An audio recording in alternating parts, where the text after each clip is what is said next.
Market सुस्त है लेकिन प्राइमरी मार्केट में बाहर है। कल अच्छी लिस्टिंग हुई थी कैंपस एक्टिववेयर की 22% के प्रीमियम पर और आज खोला है प्रूडेंट कॉर्पोरेट का आईपीओ। निवेशकों के पास 12 मई तक इसमें पैसे लगाने का मौका है। इस पर बातचीत करने के लिए हमारे साथ जुड़ गए हैं कंपनी के सीएमडी संजय शाह। संजय जी, बहुत शुक्रिया आपका समय देने के लिए। टीना स्वदेश पर बहुत स्वागत है।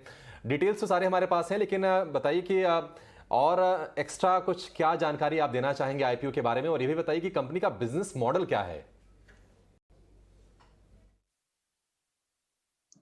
सबसे पहले मैं आपको एक तो मेरी कंपनी के बारे में कुछ बता दूं कि आज की तारीख में हम जो प्रूडेंट कॉर्पोरेट एडवाइजरी सर्विसेज है वो इंडिया के टॉप के म्यूचुअल फंड डिस्ट्रीब्यूटर के अंदर हमारा नाम आता है और हमारा मेन स्ट्रेंथ है रिटेल म्यूचुअल फंड डिस्ट्रीब्यूशन के अंदर। तो अगर आप देखेंगे 31 दिसंबर को हमारे पास 48,400 करोड़ का टोटल एयूएम था, जिसमें 92% एयूएम हमारे इक्विटी से आता था और ये सारा जो एयूएम है वो 13.5 लाख कस्टमरों के थ्रू, उनके 35 लाख फोलियो के थ्रू हम मैनेज करते हैं। आई थिंक सबसे बड़ा पॉइंट है हमारे बिजनेस का वो है हमारी एसआईपी बुक सर, क्योंकि 31 दिसंबर को हम 15,25,000 लाइव एसआईपी को मैनेज करते थे और वो एसआईपी के जरिए हम महीने का 387 करोड़ रुपए इकट्ठा करते हैं। तो अगर आप एवरेज देखोगे तो करीबन 2500 रुपए एवरेज का हम कलेक्शन कर रहे हैं और ये 387 करोड़ का आप एनुअलाइज करोगे तो करीबन हम 4,600 करोड़ रुपया सालाना रिटेल के थ्रू इंडस्ट्री में लाते हैं। तो हमारा मानना है कि हम इंडिया की रिटेल स्टोरी के सबसे बड़े भागीदार हैं और उसका हमें फायदा आज की तारीख में मिल रहा है सर। ये सारा बिजनेस जो मैं आपको बता रहा हूँ वो मुझे हेल्प कर रहे हैं 23,262 म्यूचुअल फंड डिस्ट्रीब्यूटर्स जो हमारे साथ जुड़े हुए हैं। ये नंबर का अगर आपको एक सिग्निफिकेंस दिखाऊं तो 31 दिसंबर को पूरी कंट्री के अंदर सिर्फ 1,26,000 यार्न होल्डर्स थे, उसमें से 18% करीबन हमारे साथ जुड़े हुए हैं। तो आई थिंक हम इंडस्ट्री के एंटायर ब्रेथ को हम कवर कर रहे हैं। ये पूरा बिजनेस मेरा जो हो रहा है वो हमारे बहुत ही quality digital platforms like Fund Bazaar, Policy World और उन सब से हो रहा है और मेरा इंक्रीमेंटल 70% बिजनेस जो है वो ऑनलाइन टेक्नोलॉजी के थ्रू हो रहा है। आज की तारीख में हमारी ऑल ओवर इंडिया में करीबन 110 ब्रांचेस है, करीबन 20 स्टेट्स के अंदर। तो ये तो मैंने आपको ब्रीफली बताया about the prudent. Regarding the IPO अगर मैं बताऊं तो सर आज की तारीख में कंपनी की होल्डिंग के अंदर प्रूडेंट कॉर्पोरेट जो हमारी होल्डिंग कंपनी उसमें 40% टी एसोसिएट्स का हिस्सा है जो एक प्राइवेट इक्विटी है। उसके सिवा 3.15% हमारा CEO mister Shirish Patel own करते हैं। और एक बहुत ही ज़रूरी चीज़ आपसे समझना चाहेंगे, आप बेसिकली क्या है कि आप एक म्यूचुअल फंड डिस्ट्रीब्यूटर हैं और वेल्थ मैनेजर हैं। ये स्पेस हमने देखा है कि बहुत ज़्यादा अब कॉम्पिटिटिव हो गया है, तमाम तरह के प्लेयर्स इसमें आ गए हैं और ऑफलाइन ऑनलाइन काफ़ी ज़्यादा चैलेंजेस बढ़ रहे हैं। ये बताइए कि आप इस बिजनेस में जो एग्जिस्टिंग प्लेयर्स हैं, जो आपके पेयर्स हैं, उनसे किस तरह से डिफरेंशिएट करते हैं, कैसे आपका कारोबार अलग है और कैसे आप उनको चैलेंज दे रहे हैं?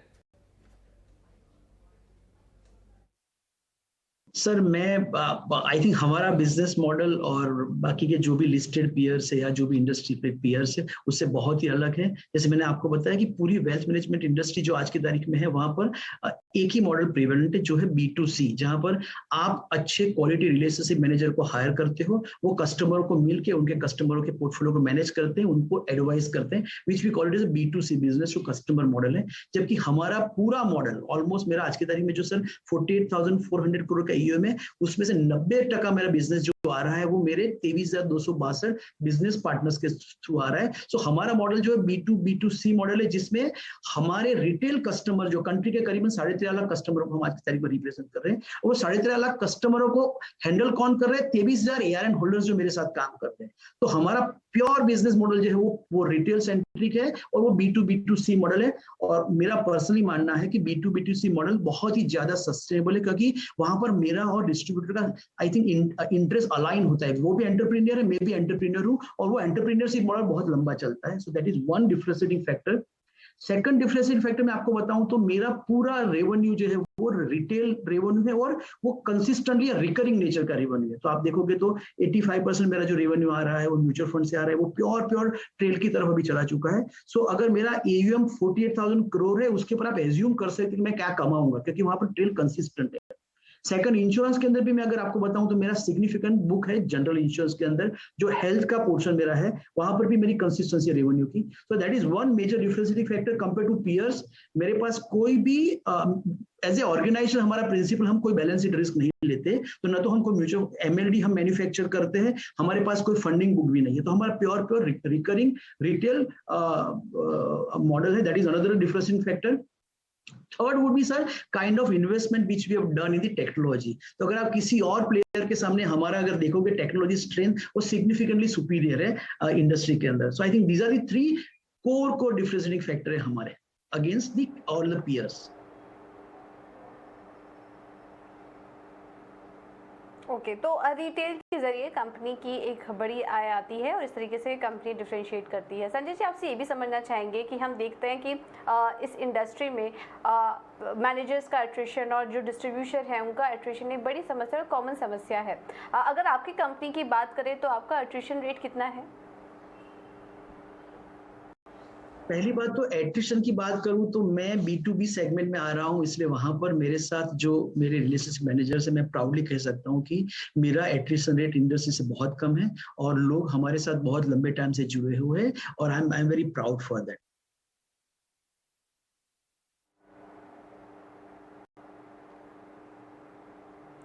ओके, ठीक है, तो आपके कारोबार को थोड़ा और भी समझना चाहेंगे। हम देख रहे हैं कि रेवेन्यू का जो 15% हिस्सेदारी है वो नॉन म्यूचुअल फंड जो सेगमेंट है वहाँ से आती है, और पिछले सालों में इस सेगमेंट में हम जानना चाह रहे हैं कि किस तरह का प्रदर्शन देखने को मिला और आगे आने वाले समय के लिए क्या आउटलुक है आपका इस सेगमेंट को लेकर? मोटा मोटी अगर आप देखोगे तो सर हमारा जो पहले आज से 3 साल पहले प्रूडेंट के पास, Prudent was only a mutual fund distributors, हमारे पास अलग अलग प्रोडक्ट बास्केट नहीं थी। अगर आप देखोगे हमारा FY19 का रिपोर्टिंग अगर देखोगे तो उसमें 88% रेवेन्यू हमारी म्यूचुअल फंड से आती थी और इंश्योरेंस का रेवेन्यू हमारा 0 था। लास्ट 3 साल के अंदर इंश्योरेंस जो करीबन 0.2% था, वहां से वो आज की तारीख में 9 मंथ FY21 के अंदर वी मूव टू 7.28%। तो म्यूचुअल फंड का ग्रोथ सिग्निफिकेंट लग रहा है। उसका मेन रीजन ये है कि हमारी बहुत ही स्ट्रॉन्ग रिटेल रीच है और हमारे पास इंश्योरेंस था नहीं, तो लोअर बेस होने की वजह से we are growing at a faster pace. मैं समझता हूं कि जैसे म्यूचुअल फंड के लिए लोगों का अवेयरनेस बढ़ा हुआ है, पैंडेमिक के बाद लोगों का हेल्थ इंश्योरेंस की तरफ, टर्म प्लान के अंदर भी अवेयरनेस बढ़ा हुआ है और वहां पर ग्रोथ मोमेंटम मुझे बहुत स्ट्रांग लग रहा है, क्योंकि वो हमारे बहुत ही स्ट्रांग क्रॉस सेलिंग की अपॉर्चुनिटी है और हम धीरे धीरे हमारे सारे म्यूचुअल फंड डिस्ट्रीब्यूटर्स को भी पॉइंट ऑफ सेल्स POS बना के इंश्योरेंस की तरफ ला रहे हैं। तो मुझे लग रहा है वो मोमेंटम बहुत स्ट्रांग रहेगा। हमारा दूसरा बिजनेस मॉडल था जिसमें हमने बहुत सारी अदर फाइनेंशियल प्रोडक्ट को हमने लास्ट 2-3 साल में ऐड किया, जैसे कि हमने PMS बेचना चालू किया, AIF बेचना चालू किया हमने। अभी हम अनलिस्टेड सिक्योरिटीज लोगों को ऑफर करते हैं रिटेल के अंदर, हम बॉन्ड्स ऑफर कर रहे हैं सेकेंडरी मार्केट के। तो ये सारी चीजों को पुट टुगेदर अगर मैं देखता हूँ तो मुझे लगता है ये सेगमेंट भी हमारा बेस बहुत छोटा होने की वजह से बढ़ेगा। बट इसका मतलब ये नहीं कि म्यूचुअल फंड का ग्रोथ टेपर डाउन हो जाएगा, बिकॉज हम वर्चुअली तो म्यूचुअल फंड डिस्ट्रीब्यूटर ही है, तो हमारा म्यूचुअल फंड का ग्रोथ मोमेंटम बहुत स्ट्रॉन्ग है। But with in the overall basket मुझे लगता है कि जो म्यूचुअल फंड आज के तारीख में 85% है, वो धीरे धीरे शायद 80 की तरफ जा सकता है और बाकी का बिजनेस बढ़ना चालू हो जाएगा सिग्निफिकेंटली। जी, परफेक्ट। संजय जी, एक आखिरी सवाल, आपने कार्वी म्यूचुअल फंड का जो पोर्टफोलियो आपने खरीदा था, आपसे ये समझना चाहेंगे कि इस अधिग्रहण से आपको किस तरह से फायदा हुआ, और साथ ही अभी आप ये बता रहे थे कि बाकी कुछ और सेगमेंट में आप विस्तार की योजना बना रहे हैं, क्या आप शेयर करना चाहेंगे कि इस वित्त वर्ष में हम और किस सेगमेंट में आपकी तरफ से विस्तार की उम्मीद करें? तो देखिए, पहले तो मैं कार्वी के बारे में बताऊं। Karvy is a very very good acquisition हमारे लिए। कंपनी के पास करीबन 150 करोड़ का सरप्लस कैश पड़ा था और कार्वी की पूरी म्यूचुअल फंड की assets joint committee of exchange के थ्रू ऑक्शन हुई और हम लोगों ने उसमें पार्टिसिपेट किया and we turn out to be a very successful bidder. Karvy की एसेट्स को अगर आप एनालाइज करोगे और प्रूडेंट की एसेट्स को अगर एनालाइज करोगे तो दोनों के अंदर बहुत सारी सिमिलरिटीज है सर। प्रूडेंट के पास 90% एसेट्स इक्विटी से आती थी, कार्वी की भी 90% एसेट्स करीबन इक्विटी की तरफ से आती थी।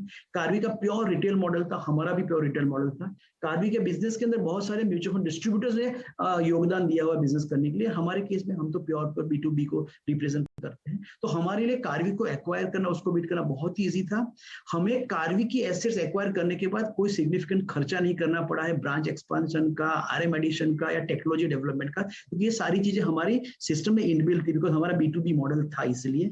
सो मेरा मानना है कि Karvy is going to be a significant revenue earner for us, क्योंकि हमारे पास रेवेन्यू तो आ गई है, हम उसके पार्टनर के साथ ब्रोकरेज भी शेयर करेंगे, और नेट जो पैसा हमारा कार्वी के साथ, कार्वी की तरफ से बचेगा, वो सीधा ही हमारा टॉप लाइन में जो ऐड होगा वो बॉटम लाइन में ऐड होगा। सो मेरा मानना है कि कार्वी हमने अक्टूबर में बीट किया, नवंबर एंड के अंदर वो हमारे कोड में आया।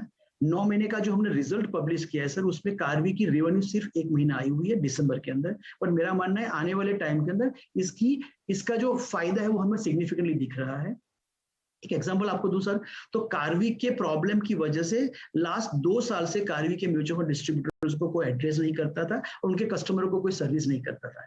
लास्ट 1-1.5 महीने मानी दिसंबर से हमने सारा डेटा हमारे सिस्टम में एब्जॉर्ब करना चालू किया है, और we have also started talking to all the Karvy mutual fund distributors and we started reaching out to their customers also. तो मेरा मानना है कि हम उनके डिस्ट्रीब्यूटर से और उनके कस्टमर से प्रोडक्टिविटी निकाल पाएंगे, और हम क्रॉस सेलिंग अपॉर्चुनिटी को भी बहुत सिग्निफिकेंटली देख रहे हैं। सो मोटा मोटी Karvy is a significant acquisition, और उसका फायदा हमें लग रहा है कि आने वाले साल के अंदर में बहुत ही अच्छा मिलेगा।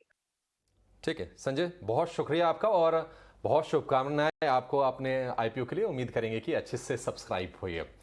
सौरभ, जैन साहब, एक सवाल आपसे प्रूडेंट के IPO को लेकर हम करेंगे। क्या आपने स्टडी किया है क्या इसको? आज से खुल गया है ये, और हम देख रहे हैं कि कैंपस की अच्छी लिस्टिंग हुई है, बॉयंसी वहाँ पर फिर से लौट रही है IPO मार्केट में। LIC का अच्छा सब्सक्रिप्शन आया है 3 टाइम्स, वो भी सब्सक्राइब हो गया है। प्रूडेंट कैसा है और क्या इसमें आप सब्सक्राइब करने की सलाह देंगे? मैनेजमेंट तो काफ़ी कॉन्फिडेंट है और जाहिर सी बात वो होंगे भी, और कारोबार को थोड़ा सा और फैलाने की भी योजना वो बना रहे हैं। देखिए, at the end of the day वो मेजरली डिस्ट्रीब्यूटर है म्यूचुअल फंड स्कीम के, और ये जाहिर सी बात है ये ऑफर फॉर सेल है और एग्जिट मिल रहा है। जो इनके अंदर PE इन्वेस्टर है जिसके पास 40% स्टेक है, वो तकरीबन 50% अपने शेयर बेच रहा है, थोड़े से शेयर प्रमोटर बेच रहे हैं। वैल्यूएशन के मद्देनजर आप देखेंगे तो काफी एक्सपेंसिव लगता है, कंसिडरिंग के फैक्ट की, और इनकी जैसी कंपनियां जो वेल्थ सर्विसेज में है उनकी वैल्यूएशन जो सेकेंडरी मार्केट में है काफी नीचे है, तो बहुत अट्रैक्टिव नहीं लग रहा है। ऐसा नहीं लग रहा है कि टेबल पे कुछ बचा है वैल्यूएशन के लिहाज से, कुछ खास फायदा होगा अगर लिस्टिंग डे वाले दिन। जैन साहब, तो क्या ये चिंता की बात है, जैसा कि चूंकि पूरा का पूरा जो ये IPO है पूरा ऑफर फॉर सेल है, कंपनी में पैसे तो आ नहीं रहे हैं, आप तो आएंगे नहीं, तो जो बाकी ग्रोथ के लिए जो एक इन्वेस्टर उम्मीद करके चलता है कि शायद कंपनी में पैसे जाएंगे, फिर वो एक्सपेंड करेंगे, कुछ और इनिशिएटिव्स लेंगे, उस फ्रंट पे थोड़े कंसर्न्स हैं, आपको भी लग रहा है? जी बिल्कुल, वही मैं कहने की कोशिश कर रहा हूँ। सारा पैसा बाहर जो PE इन्वेस्टर है थोड़ा प्रमोटर लेके चला जाएगा, और at the end of the day आपका डिस्ट्रीब्यूशन बिजनेस होता है, जो म्यूचुअल फंड्स का बिजनेस है 85% वहां से आता है। और खास बात ये है कि ये मार्केट में जब ऑसिलेशंस आते हैं ना, जब थोड़ी मंदी आती है, तो ये बिजनेस भी एक तरफा हो जाता है, लोग नहीं आते हैं, पैसे की टेंशन भी आती है, तो बहुत ज्यादा इनके पास कोई अच्छा एक डाइवर्सिफाइड पोर्टफोलियो फिलहाल भी नहीं भी है।